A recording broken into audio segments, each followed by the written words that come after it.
Dalam kisah rakyat di Bali, Leak adalah penyihir jahat, di mana Le berarti penyihir dan Ak berarti jahat. Hanya bisa dilihat di malam hari oleh para dukun pemburu. Saat siang Leak justru tampak seperti manusia biasa.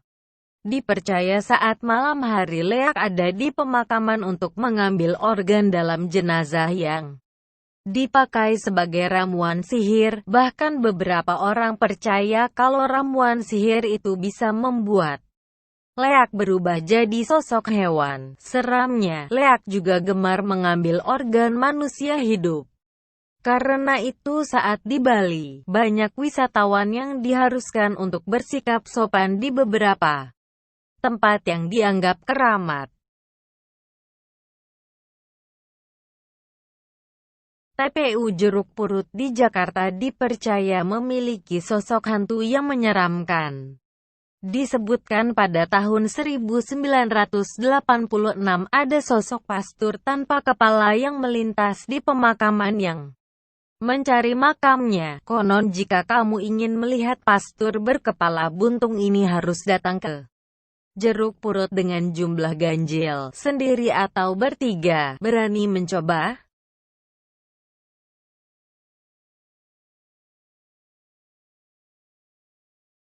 Menurut cerita kepercayaan masyarakat Minangkabau, Palasik adalah sejenis makhluk gaib yang bukanlah hantu namun manusia yang memiliki ilmu hitam tingkat tinggi. Palasik ditakuti oleh ibu-ibu hamil karena makanan Palasik adalah anak bayi yang masih di dalam kandungan atau yang sudah meninggal. Pada umumnya Palasik berbentuk kepala melayang yang terlepas dari badan dan mencari makannya sendiri-sendiri.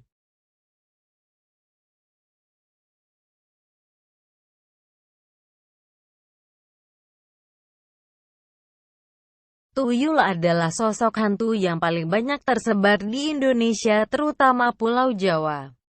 Digambarkan tuyul sebagai anak kecil atau orang kerdil berkepala gundul dengan kulit keperakan dan bersuara seperti anak ayam. Tuyul dipekerjakan untuk mencuri uang.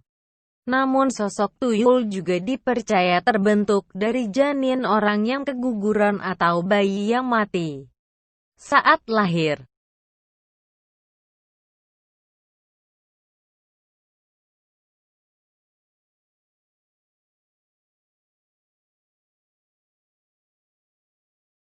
Genderuwo dikenal oleh masyarakat Jawa sebagai makhluk halus yang berwujud tinggi besar, kekar dan dipenuhi bulu lebat di seluruh tubuh. Dengan habitat kegemarannya adalah pohon besar yang teduh atau sudut lembab yang gelap. Cerita-cerita misteri menyebutkan bahwa genderuwo suka mengubah fisik menjadi seorang pria dan menghamili perempuan. Banyak orang percaya bahwa genderuwo adalah arwah orang meninggal yang belum mau naik ke akhirat.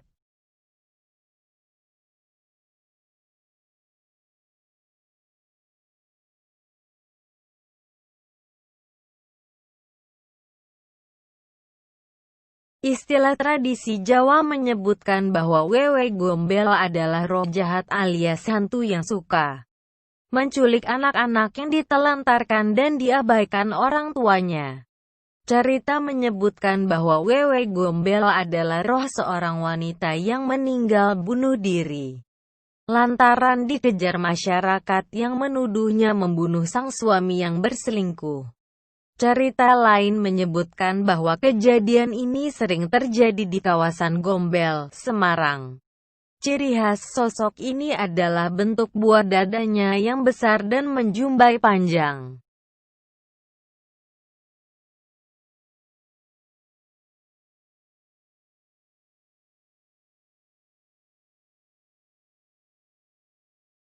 Sosok kuntilanak dipercaya sebagai perempuan hamil yang meninggal dunia.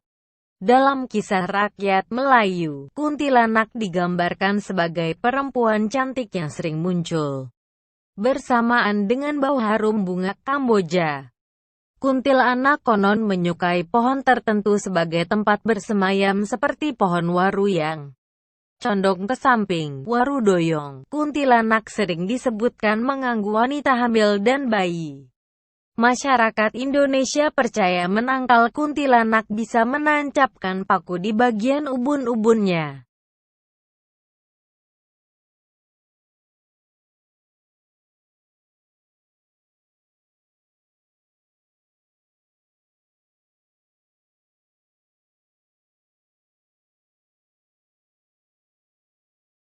Sundel bolong adalah mitos penduduk urban Indonesia yang menyebutkan sesosok hantu wanita berambut panjang dan bergaun putih namun bolong di bagian punggungnya sehingga organ tubuhnya terlihat. Sundel bolong selalu diceritakan sebagai perempuan yang tewas terbunuh akrena, diperkosa atau melahirkan anaknya di dalam kubur.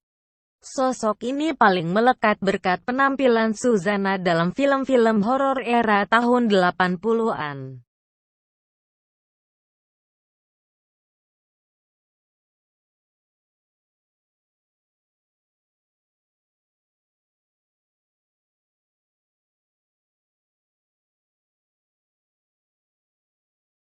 Rumah sakit di Jalan Salemba, Jakarta dipercaya sebagai lokasi pertama penampakan suster ngesot.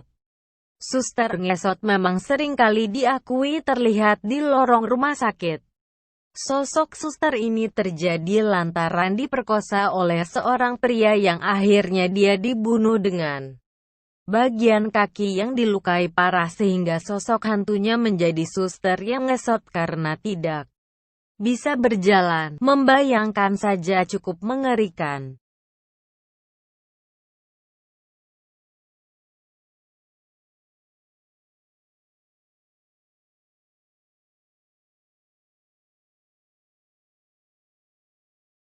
Pocong mungkin dianggap sebagai sosok hantu paling mengerikan yang pernah dikenali di Indonesia. Mereka yang percaya akan adanya hantu ini beranggapan bahwa pocong merupakan bentuk protes dari orang mati yang lupa dibuka ikatan kafannya saat kuburannya ditutup. Karena itu tak ayal banyak orang menggambarkan pocong melompat-lompat. Penggambaran pocong yang terkenal adalah memiliki wajah rata, putih pucat tanpa ekspresi dengan lubang mata berongga.